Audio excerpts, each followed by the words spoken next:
समापवर्तन समापवर्तक निकालने की विधियां। तो हमारे पास दो विधियां होती हैं, एक होती है भाग विधि और एक है अभाज्य गुणनखंड विधि। सवाल हमारे पास है 12, 18 और 24 का मासा ज्ञात कीजिए। ठीक है, तो भाग विधि के लिए हमें सबसे पहले क्या करना होगा, इन तीन गिनतियों में से या तीन संख्याओं में से दो संख्या निकालनी है। कौन सी दो संख्या लेंगे हम? 12, 18। 12, 18, ये और ये। तो बड़ी कौन सी है इसमें? 18 बड़ी है। तो हम क्या करेंगे, 18 को किससे भाग करेंगे? 12 से। अब 12 का पहाड़ा पढ़िए, 18 में कितनी बार में जाएगा? एक बार में। 12 ले लेंगे नीचे और आगे घटा लेंगे, कितना बचा? 6।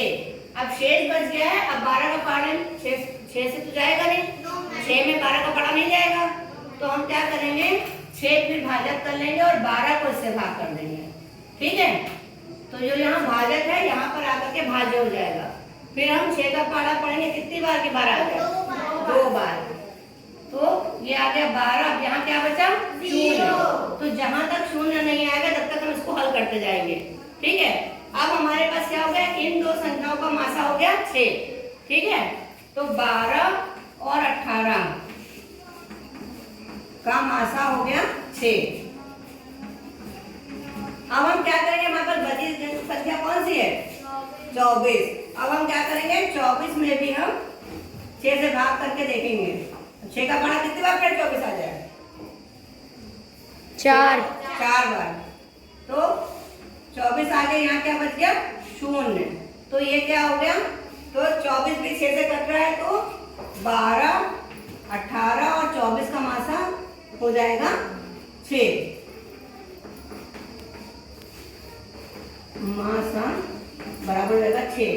अब आते हैं अभाज्य गुणनखंड विधि में। ठीक है, अभाज्य गुणनखंड विधि में हम क्या करते हैं, पहले हम इनके अभाज्य गुणनखंड निकालते हैं 12, 18 और 24 का। तो गुणनखंड करेंगे, इसके कितने हो जाएंगे? 12 के 2 और 6। फिर 18 के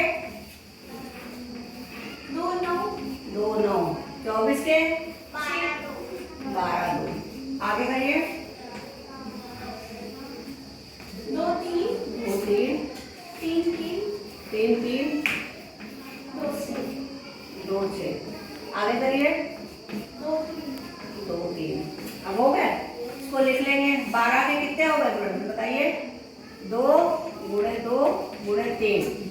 फिर 18 के 2, 3 गुणे 3 और 24 के 2, हाँ गुणे 2। ये तो हुआ नहीं, ये 2 गुणे 2 एक और है। ठीक है, ये 2 और 3 और 2। ठीक है, तो अब हमें ये देखना है कि इन तीनों में ऐसा कौन सा अंक है जो तीनों में है? 3 है और क्या है? 2 और 2 है। ठीक है, हमें सिर्फ वो लेने हैं जो तीनों में है, बाकी अंक नहीं लेने हैं। तो मां सा बराबर हो जाएगा 2 गुणे 3। कितना आ गया? 6। तो आपने देखा दोनों विधियां बहुत आसान है, चाहे भाग विधि से करिए चाहे गुणनखंड विधि से करिए। तो मासा निकालना आपको समझ में आ गया? Yes ma'am. Okay, thank you.